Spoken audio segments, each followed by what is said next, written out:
He's a maestro in the way that he brings the painting to life. He's phenomenal. It's free dance, they never learn. They never had a chance to learn. Whether you think it's art or not, at the end of the day, it is a profound way of living with images. Tell you what though, you want to get in touch with your mortality, get a fucking bad tattoo.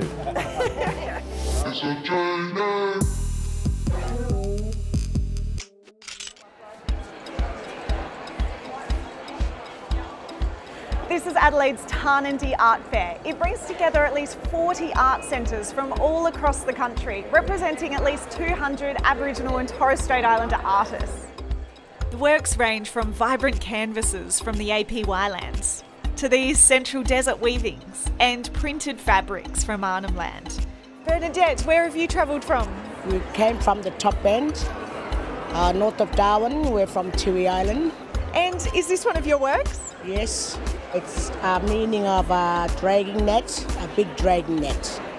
I paint seasons. I do autumn, summer, winter. I paint what I see. In its third year, the fair enables art centres and artists to bypass dealers to promote and sell their own work. I think it's important because most of them are so remote, and it's good to come out from our art centres and show our beautiful work. This year, the fair generated almost $1 million in sales, reportedly helping to boost the market and give exposure to emerging artists. Well, I've got a couple of my paintings over at the museum in Melbourne. You're hoping you might sell this one over the next couple of days? Yes, still waiting on someone to come, to buy my painting. Good luck, have a wonderful time. Thank you. But there's another part to this annual celebration of contemporary Aboriginal and Torres Strait Islander art. At the heart of this year's Tarnandy Festival is this exhibition by master bark artist John Mawurndjul. It's titled, I Am the Old and the New. En ngayo en dream ngayo me ngayo rark. Vi dolopo nunga nganan ngara kuya gobo ba. John Mawurndjul is a Gunungu artist from Western Arnhem Land. He's been making art for more than 40 years, redefining the scale and scope of bark painting. He's a maestro in the way that he brings the painting to life. The power that is exuded from the work of art itself is completely different to any other artist who's painting in Arnhem Land. Since the 1980s, John Mawurndjul's been acclaimed and exhibited everywhere from Paris to New York. John knows his work is as significant as the world's greatest artists, like Picasso. But it's taken until now for him to be exhibited in a major survey exhibition in Australia. He's held in many international collections, and you could argue that there has been more attention on his work outside of the country than there has been inside the country. I think outsiders, meaning non-Australians, see these as Australian stories, but we're a little bit late to the party.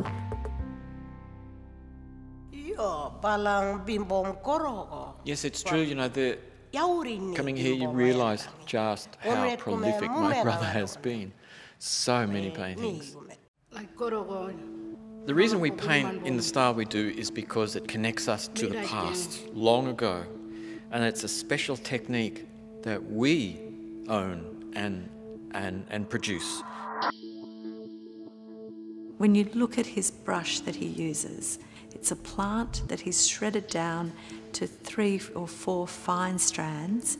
He runs that through that ochre and then he painstakingly applies it onto the bark. The way that he works the actual raak, so the cross-hatching, he's phenomenal. When you see him creating art, there's something mysterious or even mystical or something out of the ordinary with this person. Murray's known John for about 30 years, working closely with him as a friend and interpreter.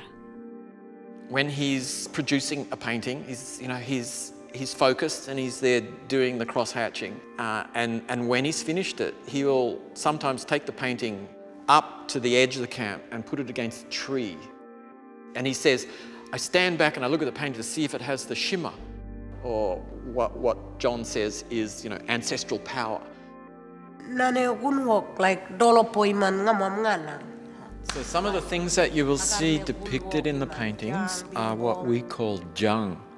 Jung means a sacred place, and people own those totemic emblems associated with those places. There's a lot about these paintings that we're not entitled to know. Some things will always belong to the artist, but at the same time we can enjoy the aesthetic beauty of them and know that it comes from that kind of background. You know, of course, he doesn't see Aboriginal art as an ethnographic fascination for white people, which it has been treated for many decades. That's I think one of the great messages that John has for all of us. Bark painting has been very much collected within the museum context. So bringing bark painting out of that strictly ethnographic context into a contemporary art context is something that we've been attempting to do for decades in Australia. It's always been a contemporary art form. It's always been a way of making that's about a particular time and place, the here and the now, but it also calls up history and calls up the old. New generation judgment. Balanda abri me, balanda jod me, bini jod me, manakaim. New history. Ana all kurmeng nakamungoy.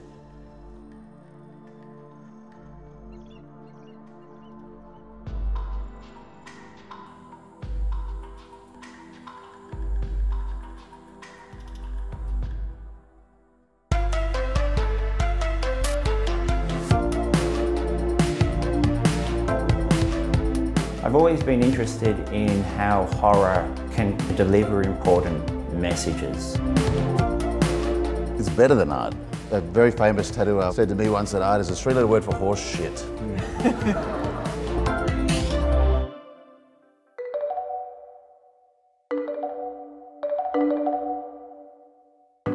I'm watching a rehearsal of Dancing Grandmothers. This troupe's arrived from Korea for the Ausasia Festival here in Adelaide.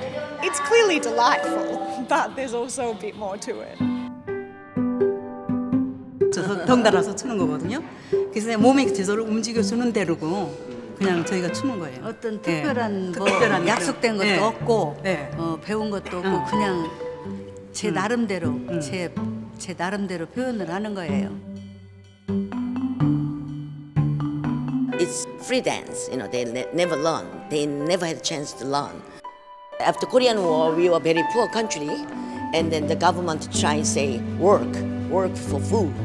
If you dance, it's for yourself, not for the community. The generation, the grandmas, took care of the family, not for themselves. They didn't have a chance to have freedom or happiness for themselves. 근데 우리 원래 우리 한국이 이렇게 춤추고 노래 부르고 이렇게 흥이 많은 민족이었어요. 내 인생 그걸 음악에 맞춰서 추려니까 그냥 추는데 저기 괜찮은가 봐요. Historically, the family, we lived with grandma, parents, and kids, but we don't have now. The young people, not much chance to meet grandma, especially dancing with grandma who dance. That's why I try to give them chance to, mixing with the body, young body, the historical body. 그리고 이제 그 젊음에서 풍겨 나오는 그 막 기를요 저희가 받아갖고 참 즐거워요. People are living a long time. They live 100 years old now. How are we gonna re-educate the old people? 많은 관객들이 왔어도 나이가 많은 사람들도 춤을 추고 즐겁게 지내는 것을 보고 그분들도 그렇게 즐겁게 생활했으면 좋겠습니다. Dance makes you happy, and when you're happy, you got smile. When you got smile, we can help each other and understanding each other. That's why we have to dance more. That's all.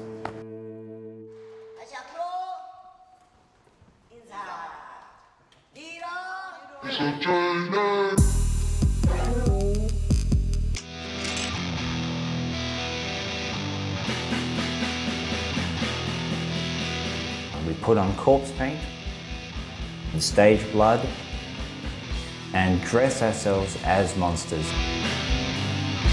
We sort of feel like these avenging angels. Hazine is an expression of blunt outrage and defiance. It's a way of saying, this stuff really hurts and we're going to make you feel something. My name's Safdar Ahmed and I'm an academic, artist and death metal musician.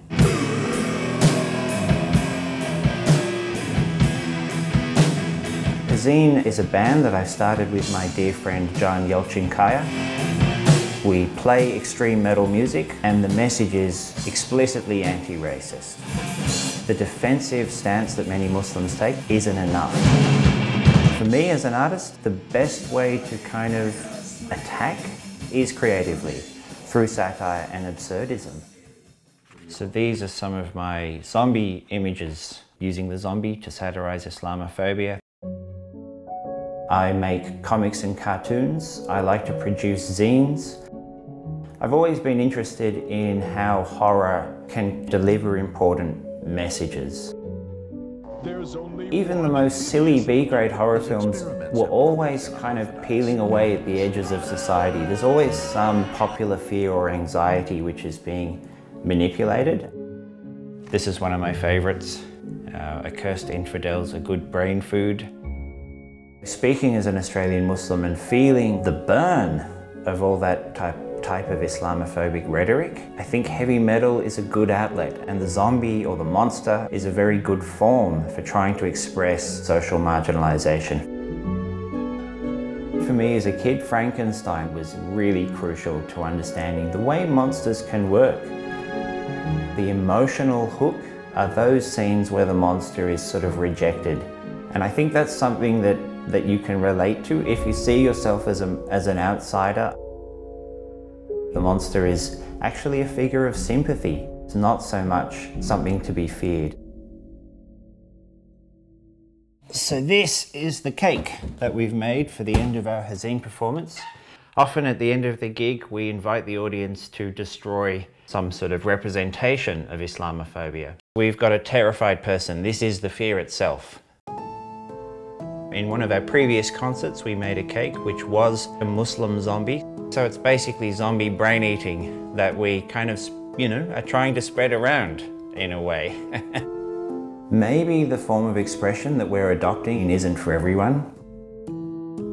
I think most people get it. Most Muslims, younger Muslims especially, seem to understand what we're doing.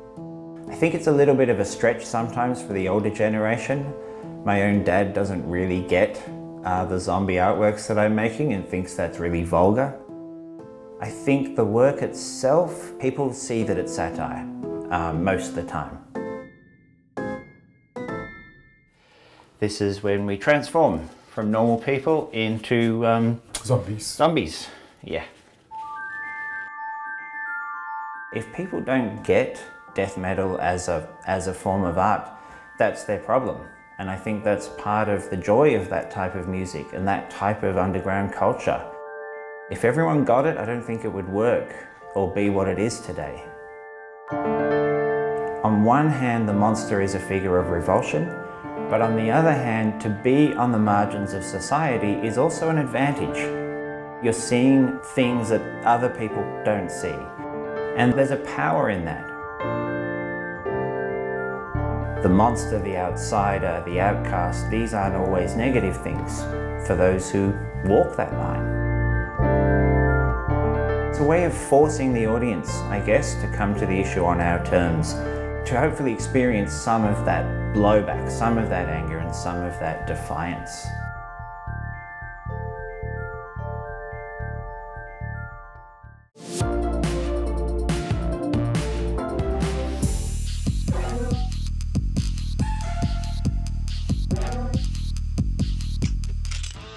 Hi, I'm Lisa Skerritt, and this week on The Filter, we're at the National Art School in Sydney, asking the question, is tattooing art? Tattooing has existed in almost every culture, dating back to Otzi the Iceman, that guy with the 5,000-year-old ink. But these days it seems tattooing, at least in the Western world, has become a fashion statement. Each person on this panel straddles the world of tattooing and fine art. Leslie Rice was born and raised in tattoo shops, tattooing for a decade before heading to art school. He quickly found his place in the art scene, winning the world's richest portrait prize twice. He owns a tattoo shop and teaches painting at the National Art School. David Griggs is a painter, photographer, filmmaker, and he's tattooed Les. Much of his work has involved tattoos. He's photographed tattoos in skater circles and in Manila City Jail in the Philippines, the country where he often lives and works. Stanislava Pinchuk, also known as Miso, has a fine art practice that involves data mapping of conflict zones and includes pinhole marks on paper. Stick and poke tattooing became her way of sharing these drawings with friends who otherwise couldn't afford her work. Miso's tattoos are all traded. She doesn't accept payment, make appointments, or tattoo strangers. Mark Lonsdale calls himself a bread and butter tattooer. He's gone the traditional route, starting with apprenticeships back in the UK, and now works at a street tattoo shop in Sydney's Newtown.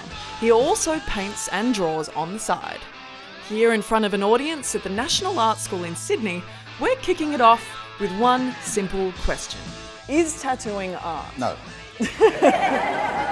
Ding, ding, ding. Thank you, goodbye. Yes. What? Okay. Hardcore yes, let's go. It's a medium, if you think about it. You know, it's like saying, is everything a pencil does art or literature? It can be in the right hands or depending on what you want to do with it. So like every tattoo, definitely not art in my opinion, you know what I mean? I've seen some, check out Snake Pit or whatever, like that'll show you what tattooing really can be at times. It's better than art. Why? The whole idea of art has been problematic for a while. A very famous tattooer said to me once that art is a three-letter word for horse shit. Now that's a very tattoo idea of what art is, but having spent a little while in the art game right now, I find it very difficult to disagree with him sometimes. Now, art at its best is everything that art purports to be. It lifts the spirit, it gives us a look into other worlds, it helps us understand our world better. But really art in that sort of larger sense is just too problematic in the 21st century to even really approach and try to essentialise. And I think that when tattooing is at its best, it's when it's not as self-conscious as when it's trying to be art. It's a yes because, I mean, maybe it's sort of a romantic notion. It's like, I just have this sort of idea that anything that there's a sense of imagination, I feel comes across to be art. That's just how I sort of view the world, you know. And so maybe there's like a tradition and a technique and a craft, so to speak, in the actual act of the tattooing. But somewhere along the line, someone's used an imagination. Downright yes? Absolutely. Yeah, I mean, I really struggle with that question because I think that's such a Western view that admits that art is, you know, an object, and that art isn't what people make as ceramics and pots and interior tiles and textiles and the way people jewel themselves and create things in the community. It's like what we're talking about shops and tattooing now is a blip in the history of tattooing, you know, and how people have tattooed each other. And they haven't done it in shops, and they often haven't done it for money. They've done it in homes. Women have done it on other women. You know, it's a rite of passage. It's a, you know, a growing up in community. So for me, it's a hardcore yes. Is the term tattoo artist controversial? Oh, I hate it. Oh, fucking hell.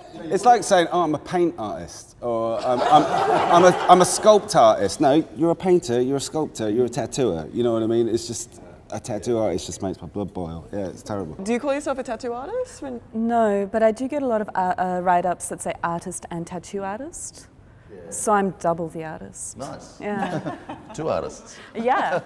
But I mean, I remember that thing of like going through art school. The lecturer asked, so when someone meets you for the first time in a restaurant or a coffee shop or whatever, and they say, what do you do? What do you say? I say, I'm an artist. You know, it was like this. Was that the right answer? Yeah, apparently. But there was a point when I had to sort of drop the artist bit and say I'm a painter. Because artist is this universal thing that can mean many things. So sort of, in a sense, it also dumbs it down. The term tattooist, which is short for tattoo artist, was coined by Sutherland MacDonald. He was the first known tattoo artist in the UK. He coined the phrase tattooist, short for tattoo artist, because he thought tattooer sounded too much like a tradesman, like carpenter or plumber or something, and he wanted it to be a little more highbrow. If you put tattooer in your phone though, it says it's not a word. Like you get that little kind of wiggly line that says, what are you trying to say to me right now? Let's talk about craft, because we've said that, okay, in some ways, if it's not an art, maybe it's a craft. But that's one thing that you two have in common, is the tattooing is, the craftsmanship in both Mark's and Miso's tattooing, in my opinion, is perfect. It's amazing. They're incredibly well-made things. And I think incredibly well-made things, given the right kind of circumstances, become art. That's the kind of good ones stick their heads up. But that's why it sometimes can not be art as well, because you can get lost in the craft of it. I'm definitely guilty of that. I worry more about how solid that thing is, how well the lines are, how it's going to age, or I can even lose what it even is. Does it depend on the actual image? I mean, for instance, if you're tattooing an actual artwork, like if you're... That is definitely not. That's the last one. And I've got one. When I was a kid at high school, I stole a book from the library on Renaissance and Baroque art. And I had in it a picture, which was about the size of a playing card, in black and white, of a Rubens painting that was the Descent from the Cross. What this thing was it was kind of counter-Reformation Flemish painting at its most intense. This thing was everything art should be. So I sort of thought, I might get that done as a tattoo one day. And I sort of went through this period of like, wanting to get it done, I wouldn't get it done. So I came to art school and I sort of went through the ringer here a bit and realised that it was the kitschiest shit, but it was the most, right? And I went, I'm going to do it anyway. I'm so glad I got the tattoo done, because it was this kind of reckoning of like, you have awful taste, but awful taste is kind of okay. But it's common, isn't it? I mean, in a shop, to have people come in and go, oh, here's my favourite so-and-so painting, you know. This is it, recreate it. It's trying to be art. He's trying to be art, and you just can't try to be art. The more you force it. A photograph of that painting doesn't mean that photograph's art, you know what I mean? If I try and do it again, it's just gonna wash out, unless you embrace what a tattoo is. When you try and make something that's not a tattoo, 9 times out of 10, it ain't gonna be good, But I mean, I've got, because I've been in the Philippines for 10 years and I've got some great friends over there that are painters, and I have 2 close friends, Manuela Campo and Robert Langenegger, and also Jason Oliveira. It's sort of this thing where I'm bored, I'll get a tattoo. And I'll say, like, I was with Jason one night and he was quite drunk, and he'll just do some drawing, which is a Jason Oliveira drawing. That's the tattoo. So it's sort of like you're getting the artist's work, But then it also brings into the mix, is it art if the person who designed it is an artist, or the person who does it is an artist? Kate Moss has, I think it's like a couple of swallows, but tattoos done by Lucian Freud. You taught John Olsen to tattoo. Yes. An artist called Wim Delvoye, I think that's how you say it. So he's a Belgian artist, and he's quite well known for tattooing pigs, like live pigs.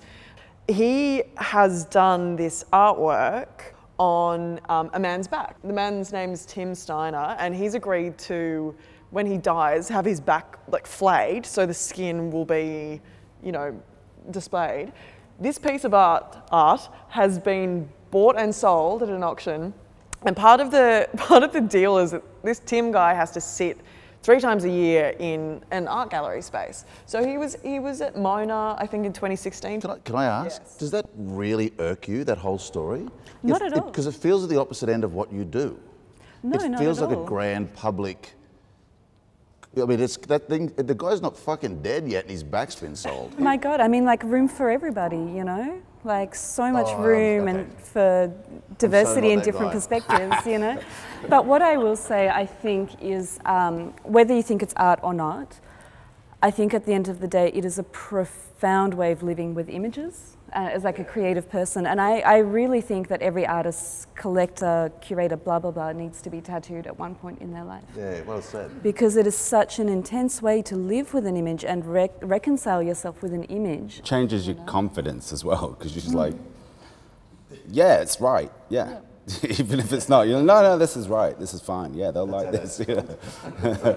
Tell you what though, you want to get in touch with your mortality, get a fucking bad tattoo. You're halfway through the thing and then you start to go, oh, you're going to know that you've got this thing forever? We've all been there, right? You more than others. Please help me in thanking these guys.